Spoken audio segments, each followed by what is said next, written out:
You paid attention to what's going on in Australia? If you think American COVID policy is insane, Australia tried to adopt a zero COVID policy. That means that they were not going to allow anyone into their country. The moment that anybody tested positive, they were going to do shutdown after shutdown after shutdown. Guess what's happened? It's totally failed. Australia's zero COVID policy has failed, and they are now acknowledging that there's no way to make it successful. What are they going to do? I think countries like New Zealand and I think countries like Australia are going to have to acknowledge what all of us have had to acknowledge. COVID's here to stay. And I'm going to keep banging this drum because there's hardly anybody else in the media that will say it. I haven't been vaccinated for COVID, right? Why have I not been vaccinated for COVID? Because I already had it. I had COVID. I have COVID antibodies right now.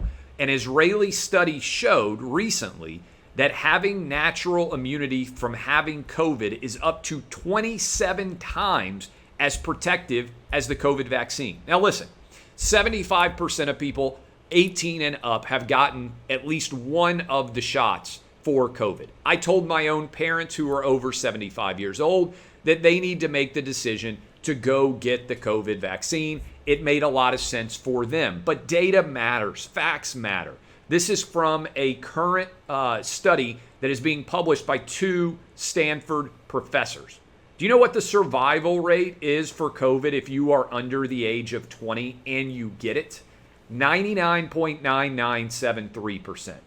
Kids under the age of 20, more likely to die in car accidents, more likely to be murdered, more likely to commit suicide, and young kids are far more likely to die of the seasonal flu than they are from COVID. 20 to 29-year-olds, 99.986% survival rate. This is according to doctors Ioannidis and Axfors at Stanford. 30 to 39 years old, 99.969% survival rate if you get COVID. 40 to 49, 99.918%. 50 to 59, 99.73%. If you are under 70, if you are between the ages of 60 and 69 and you get COVID, you have a 99.41% survival rate. All of these facts matter in a big way, okay? COVID is not going away. What Australia is acknowledging is COVID zero is not a reality. This is not going to be smallpox. We're not going to get a vaccine and it's going to disappear forever. We are going to have to live with COVID, an endemic disease, forever. Probably for the rest of our lives, just like we live with the flu.